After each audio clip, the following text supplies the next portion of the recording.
ಮಂಗಳೂರು ದಸರಾ ಎಂದೇ ಖ್ಯಾತಿಯನ್ನ ಪಡೆದಿರುವ ಬ್ರಹ್ಮಶ್ರೀ ನಾರಾಯಣ ಗುರುಗಳಿಂದ ಸ್ಥಾಪಿತವಾಗಿರುವಂತಹ ಕುದ್ರೋಳಿ ಶ್ರೀ ಗೋಕರ್ಣನಾಥ ಕ್ಷೇತ್ರದಲ್ಲಿ ಶರನ್ನವರಾತ್ರಿ ಸಂಭ್ರಮ ಆರಂಭಗೊಂಡಿದೆ.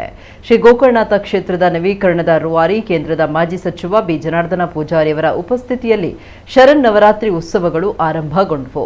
ಇಂದು ಬೆಳಗ್ಗೆ ಮಹಾನವಮಿ ಉತ್ಸವ ಪ್ರಾರಂಭಗೊಂಡಿದೆ. ಬೆಳಗ್ಗೆ 8:30ಕ್ಕೆ ಗುರು ಪ್ರಾರ್ಥನೆ, ಪುಣ್ಯಾಹ ಹೋಮ, ನವಕಲಶಾಭಿಷೇಕ, ಬಳಿಕ ಕಲಶ ಪ್ರತಿಷ್ಠೆ, ನವದುರ್ಗೆಯರ ಮತ್ತು ಶಾರದಾ ಪ್ರತಿಷ್ಠಾಪನೆ ನಡೆಯಿತು. ಪುಷ್ಪಾಲಂಕಾರ ಮಹಾಪೂಜೆ ನಡೆಸಲಾಯಿತು.